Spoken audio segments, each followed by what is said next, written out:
نبی پاک صلی اللہ تعالیٰ علیہ وآلہ وسلم فرماتے ہیں میں نا جنت کا دروازہ کھولوں گا تو ایک عورت کو نا میں سبقت لے جاتے ہوئے دیکھوں گا، یعنی وہ جلدی سے جنت میں داخل ہو رہی. یا بعض شارحین کہتے ہیں کہ حضور داخل ہوتے سب سے پہلے اس کا چہرہ دیکھیں گے.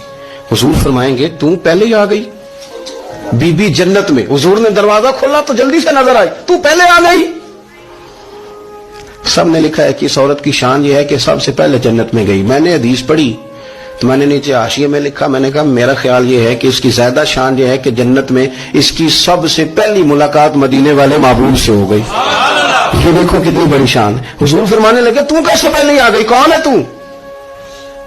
تو کہنے لگی حضور میں بیوہ ہوں، میرے بچے یتیم تھے، میں نے ان کی خاطر نہ بیٹھی رہی، میں نے نکاح نہیں کیا، میں نے ان یتیموں کی پرورش کی، بیوہ بن کے زندگی گزار دی، ان یتیموں کے لیے بیٹھی رہی. اس کو جائز ہے، یہ کر سکتی تھی، لیکن اس نے سوچا کہ میں ان کی نگہبانی یتیموں کے لیے بیٹھی رہی. آج شان یہ ہے کہ مدینے والے کے لیے جب دروازہ کھلا ہے تو اس بی بی کو بھی رب کریم نے فوراً ہی جنت عطا فرما دی. یہ سب سے پہلے گئی. میں نے دیکھی ہیں ایسی عورتیں 23 سال میں بیوہ ہوئی پر عمر بچوں کے نام کر دی. اسے پتہ تھا